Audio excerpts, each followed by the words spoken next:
स्वागत है आपका न्यू क्लासेस में। आज हम पढ़ेंगे यूनेस्को की वो सारी साइट्स जो भारत से संबंधित हैं। साइट्स के बारे में जानेंगे जो हमारी परीक्षाओं में पूछी जाती हैं, उन पर ज़्यादा फोकस करेंगे। उनके बारे में थोड़ा थोड़ा जानेंगे। किस वर्ष में यूनेस्को ने उनको शामिल किया है अपनी लिस्ट में, उसको जानेंगे। यानी विश्व धरोहर स्थल से संबंधित जितने महत्वपूर्ण प्रश्न हैं उनको हम यहाँ पर आज कवर करेंगे, जो कि हमारी परीक्षाओं में आते हैं, हमेशा पूछे जाते हैं। यूनेस्को क्या है, क्या करता है, पहले ये समझते हैं। यूनेस्को को अगर हम हिंदी में बोलें, यानी पूरा नाम इसका लें, तो क्या है? संयुक्त राष्ट्र शैक्षणिक वैज्ञानिक और सांस्कृतिक संगठन। संयुक्त राष्ट्र शैक्षिक वैज्ञानिक और सांस्कृतिक संगठन विश्व धरोहर स्थलों यानी वर्ल्ड हेरिटेज साइट्स को संरक्षित और सुरक्षित करता है। ये स्थल ऐतिहासिक हो सकते हैं, सांस्कृतिक हो सकते हैं, प्राकृतिक हो सकते हैं और मिश्र श्रेणी के हो सकते हैं। मतलब ऐसे स्थल जो किसी न किसी इतिहास को दर्शाते हैं, ऐसे स्थल जहाँ पर सांस्कृतिक कृत्य समझ में आते हैं, ऐसे स्थल जिनको प्रकृति ने बनाया है और ऐसे स्थल जिनमें एक या दो चीजों की झलक देखने को मिलती है। ये पूरी दुनिया के लिए महत्वपूर्ण होते हैं। किसी भी जो स्थान है, कोई भी जो साइट है, उसको यदि यूनेस्को अपने में शामिल करता है, यानी विश्व धरोहर सूची में शामिल करता है, तो उसका वो खास एक संरक्षण प्रदान करता है, उसकी महत्ता को बनाए रखता है, लोगों के सामने उसको दार्शनिक स्थल के रूप में भी रखता है। कितने प्रकार के होते हैं? देखिए, सबसे पहला आता है सांस्कृतिक। ऐसे स्थल जो मानव सभ्यता, कला, वास्तुकला, धर्म और संस्कृति से जुड़े होते हैं, उनको हम बोलते हैं सांस्कृतिक धरोहर स्थल। जैसे ताजमहल है, खजुराहो का मंदिर है, अजंता एलोरा की गुफाएं हैं। फिर आता है प्राकृतिक। प्रकृति के तरफ से जो स्थल बन जाते हैं, जैसे वन्य जीव अभयारण्य हो गए, पर्वत हो गए, जंगल हो गए, झीलें हो गई, ये प्रकृति के द्वारा बनी हुई चीजें हैं। जैसे काजीरंगा राष्ट्रीय उद्यान है, सुंदरवन डेल्टा है। फिर आता है मिश्रित। प्रकृति और संस्कृति दोनों को एक साथ जहां देखा जाए तो काजीरंगा राष्ट्रीय उद्यान। देखिए, इसमें क्या है, जो पशु पक्षी हैं या जो अंदर के जंतु हैं, वो सब प्राकृतिक दिए हुए हैं। वहाँ की भौगोलिक स्थिति ही ऐसी है कि वहाँ पर वो सरवाइव कर सकते हैं। इसको एक बेहतर तरीके से बनाया गया है, मानव सभ्यता का विकास करके बनाया गया है, कलानुकृति बनाई गई है, इसलिए दोनों चीजों का मिश्रण है कंचनजंगा राष्ट्रीय उद्यान। अब भूमिका क्या है? देखो, पहली चीज क्या है, महत्व अगर हम देखेंगे तो वित्तीय सहायता, यानी धरोहर स्थलों के रखरखाव और संरक्षण के लिए धन प्रदान किया जाता है। तकनीकी सहयोग इसमें मिलता है, जैसे ऐतिहासिक स्थलों के रखरखाव और बहाली में तकनीकी मदद दी जाती है। वैश्विक जागरूकता, यानी इन स्थलों की महत्ता को अंतर्राष्ट्रीय स्तर पर प्रचारित किया जाता है। इसके बाद आता है पर्यटन को बढ़ावा, यानी यूनेस्को के टैग के कारण इन स्थलों पर पर्यटकों की संख्या बढ़ती है, जिससे स्थानीय अर्थव्यवस्था को लाभ मिलता है। देखो, यूनेस्को में जब कोई साइट या कोई स्थल आ जाता है तो यूनेस्को उसका रखरखाव बहुत अलग तरीके से करता है। उसके लिए फंडिंग अलग से की जाती है, उसको रखरखाव करने के लिए, सुरक्षित करने के लिए उसको तकनीकी मदद दी जाती है। मान लो कोई इमारत है, उसमें कुछ न कुछ क्षरण शुरू हो गए हैं, तो उसका अलग से उपाय किया जाता है। इसके बाद अंतरराष्ट्रीय स्तर पर प्रचारित किया जाता है, यानी विश्व के स्तर हैं इसलिए सब लोग इनको जानते हैं। फिर आता है पर्यटन को बढ़ावा। चूंकि लोग जब जानते हैं, समझते हैं, तो धीरे धीरे पर्यटन बढ़ने लगता है। अब हम कुछ स्थलों को पढ़ते हैं। जैसे भीमबेटका की गुफाएं मध्य प्रदेश में है, 2003 में शामिल की गई हैं। जो भीमबेटका की गुफाएं हैं मध्य प्रदेश के रायसेन जिले में है। यह स्थल 30,000 साल से पुरानी अपनी शैल चित्रकला, यानी रॉक प्रिंटिंग पेंटिंग जो होती है, आपने सुना होगा शैल चित्रकला, रॉक पेंटिंग के लिए प्रसिद्ध है। यहाँ की चित्रकला में मानव और पशु जीवन के चित्र देखने को मिलते हैं। इनकी विशेषताएं क्या हैं? यह स्थल प्रागैतिहासिक युग के प्रमाण प्रस्तुत करता है। गुफाओं की दीवारों पर शिकार, नृत्य और दैनिक जीवन के चित्र बने हुए हैं। यह स्थल भारत में जीवन के सबसे प्राचीन प्रमाणों में से एक है। देखो, जो भीमबेटका की गुफाएं हैं, इनमें क्या है, इनकी जो दीवारें हैं वो पूरी चित्रकारी से भरी हुई हैं। पत्थरों पर चित्रकारी उकेरी गई है। तो इसमें देखो, शिकार करते हुए लोग दिखाए गए हैं, धनुष बाण दिखाए गए हैं, नृत्य करते हुए लोग दिखाए गए हैं, दैनिक जीवन के बहुत सारे चित्र बने हैं, आने जाने के, चलने के। तो बताया जाता है कि प्राचीन प्रमाण हमें मिलते हैं कि लगभग मानव जीवन कैसा रहा होगा। फिर आता है रानी की वाव, गुजरात में। यह 2014 में शामिल किया गया यूनेस्को में। तो रानी की वाव जो है, पाटण गुजरात में स्थित एक भव्य सीढ़ीदार कुआं है, जिसे 11वीं शताब्दी में सोलंकी की रानी उदयमती ने अपने पति भीमदेव प्रथम की याद में बनवाया था। ये गुजरात में देखो स्थित है। इसमें है क्या, सीढ़ीदार कुआं है। बाव मतलब बावड़ी होती है। ये सीढ़ीदार कुआं है जिसे 11वीं शताब्दी में बनवाया गया था। सोलंकी वंश की रानी थी उदयमती, उन्होंने अपने पति भीमदेव प्रथम की याद में ये बनवाया था। इसकी विशेषताएं क्या हैं? सीढ़ीदार कुएं में 500 से अधिक सुंदर मूर्तियां और नक्काशियां हैं। कुएं की संरचना जल संचयन की उन्नत भारतीय तकनीक का उदाहरण है। इसमें विष्णु, शिव, ब्रह्मा और अन्य देवताओं की मूर्तियां जो हैं उकेरी गई हैं। देखो, ये जो बनवाया गया था, तो ये कुएं में 500 से अधिक जो है नक्काशियां हैं सीढ़ीदार कुएं में। ये कुआं कुछ जो भी बना है, तो इसमें जो ये सतहें आई हैं, इनमें मूर्तियां बनी हैं, इनके साइड में मूर्तियां बनी हैं, और वो पूरी नक्काशी करके बनाई गई हैं। देवताओं की मूर्तियां हैं, जैसे भगवान विष्णु है, शंकर जी हैं, ब्रह्मा जी हैं। दूसरी चीज है, जल संचयन की बहुत अच्छी तकनीक का एक उदाहरण है। इसलिए रानी की वाव जो है वो गुजरात में, वो यूनेस्को के विश्व धरोहर स्थल में शामिल की गई है। कब शामिल की गई है? 2014 में। इसके बाद आता है चंपानेर पावागढ़ पुरातत्व उद्यान, गुजरात का। ये 2004 में शामिल किया गया है। चंपानेर पावागढ़ एक ऐतिहासिक नगर है और पुरातात्विक स्थल है, जिसे 16वीं शताब्दी में गुजरात के सुल्तान महमूद बेगड़ा ने अपनी राजधानी बनाया था। विशेषताएं क्या हैं? यहाँ हिंदू और इस्लामी स्थापत्य का सुंदर समन्वय देखने को मिलता है। पावागढ़ पहाड़ी पर स्थित कालिका माता का मंदिर जो है एक महत्वपूर्ण स्थल है। यहाँ जल प्रबंधन प्रणाली और प्राचीन किलेबंदी के अवशेष पाए जाते हैं। देखो, ये जो है ना, चंपानेर पावागढ़ पुरातत्व उद्यान, ये 16वीं शताब्दी में यहाँ पर महमूद बेगड़ा, जो आपने इतिहास में पढ़ा है, उन्होंने अपनी राजधानी बनाया था। यहाँ देखने को क्या क्या मिलता है? देखो, पहली चीज है, हिंदू और इस्लामी स्थापत्य कला का एक सुंदर उदाहरण है। पावागढ़ पहाड़ी पर स्थित एक मंदिर है कालिका माता का। यह महत्वपूर्ण तीर्थ स्थल है यहाँ का। यहाँ जल प्रबंधन प्रणाली और किलेबंदी के अवशेष पाए जाते हैं।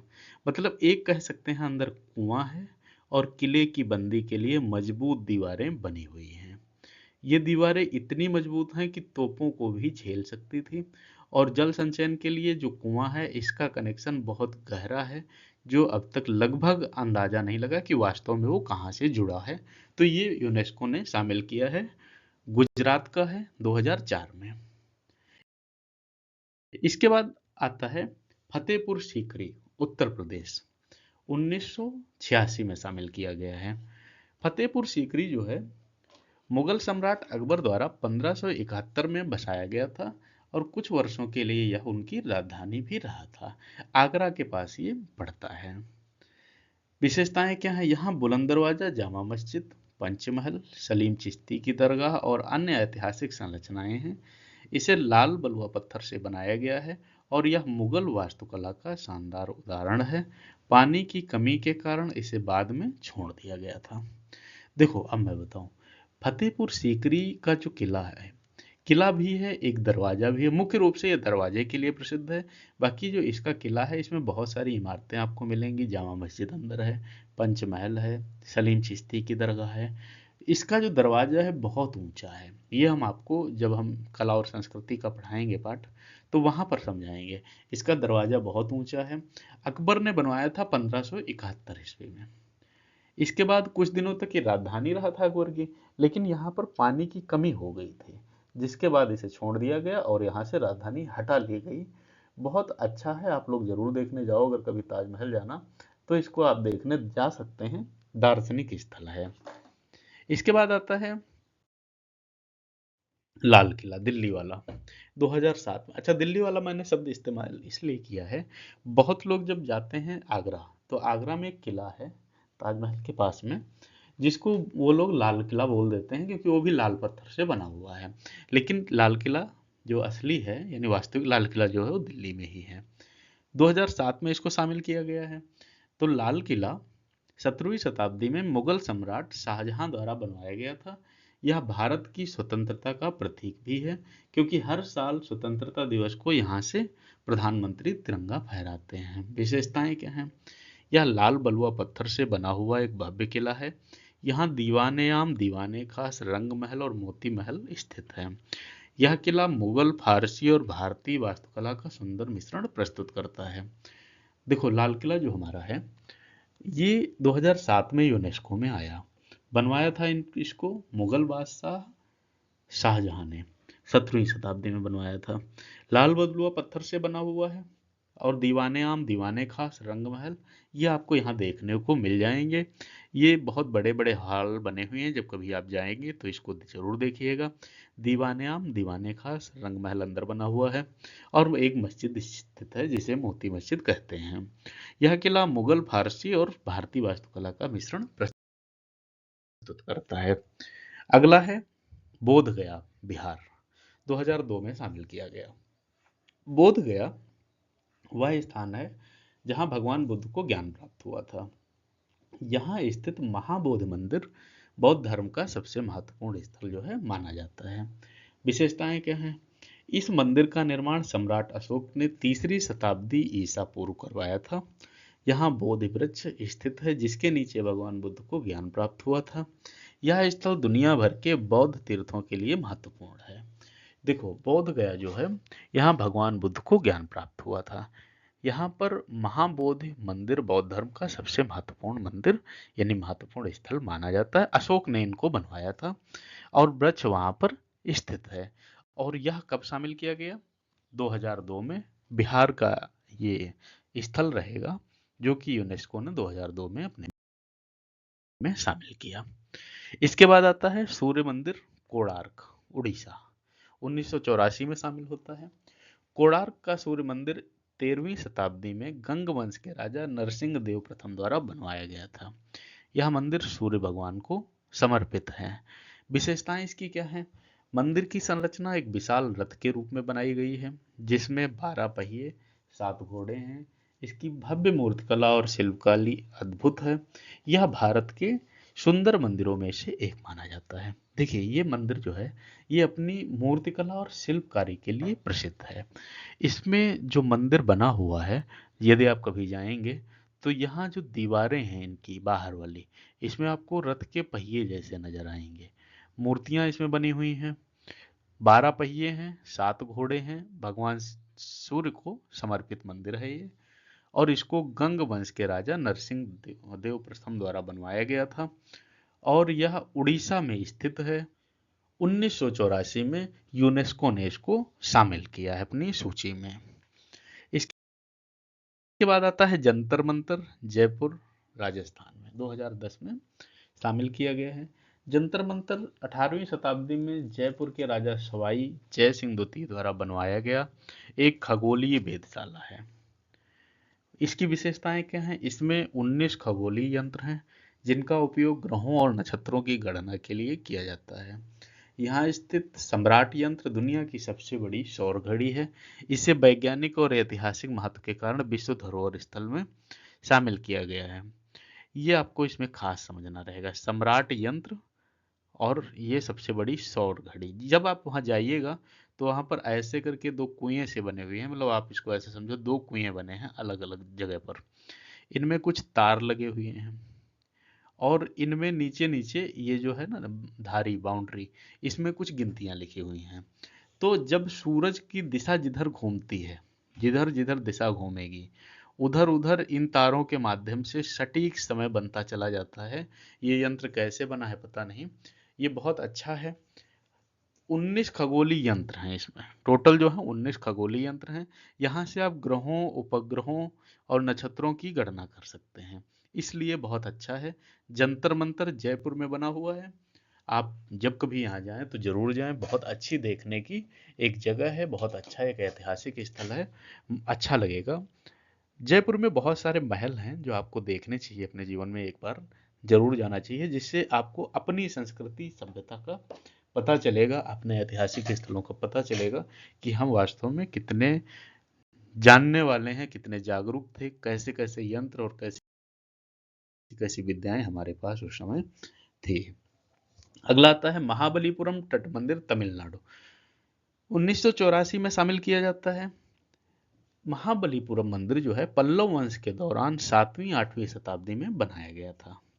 विशेषताएं क्या हैं? यह मंदिर बंगाल की खाड़ी के किनारे स्थित है और समुद्री क्षरण से प्रभावित हो रहा है। इसमें भगवान शिव और विष्णु जी के मंदिर हैं। यह द्रविड़ वास्तुकला का उत्कृष्ट उदाहरण है। जो मेन चीज है, वास्तुकला कौन सी रहेगी? द्रविड़ है।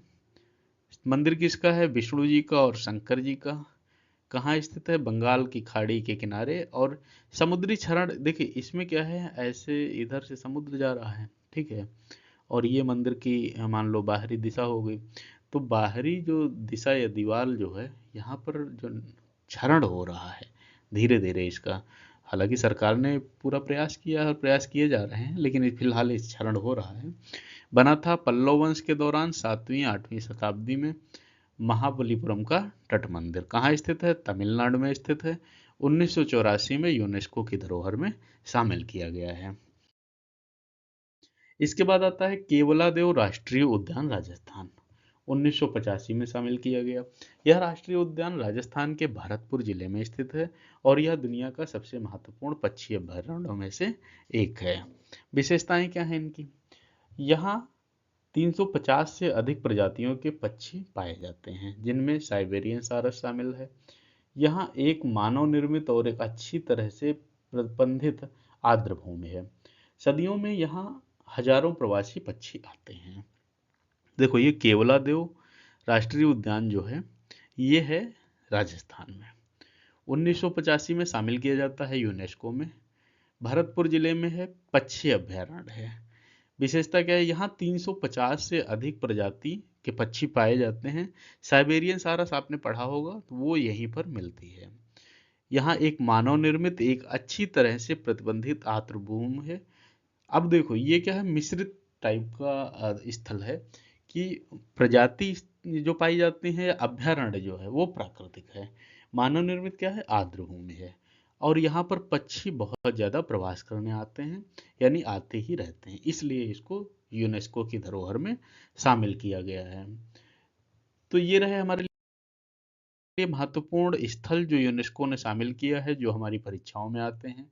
और जो महत्वपूर्ण इससे संबंधित प्रश्न रहेंगे, हम उनके प्रश्न आपको दूसरे पार्ट में बताएंगे। मुगल काल में, सल्तनत काल का जो पूरा वीडियो आपको दे दिया गया है। भारत की भूमियों से संबंधित वीडियो आ गया है, मिट्टी से संबंधित वीडियो बना के दे दिया गया है। आप चैनल पर नए हैं तो सब्सक्राइब कर लीजिएगा, जिससे कि आपकी तैयारी बेहतर तरीके से होती रहे और ये वीडियो आपको समय समय पर मिलते रहें। आपको यदि वीडियो पसंद आया है तो लाइक करिएगा, कमेंट करिएगा, कोई सुझाव है तो आप कमेंट करिएगा, नए हैं तो सब्सक्राइब करिएगा। मिलते हैं अगले वीडियो में। कोशिश हमारी यही है कि आपकी तैयारी बेहतर हो, हम आपको चीज़ें समझा दें, जिससे कि आपको रटना ना पड़े, आप वैसे ही चीज़ें क्लियर कर लें, समझ समझ के चलते रहें। नमस्कार।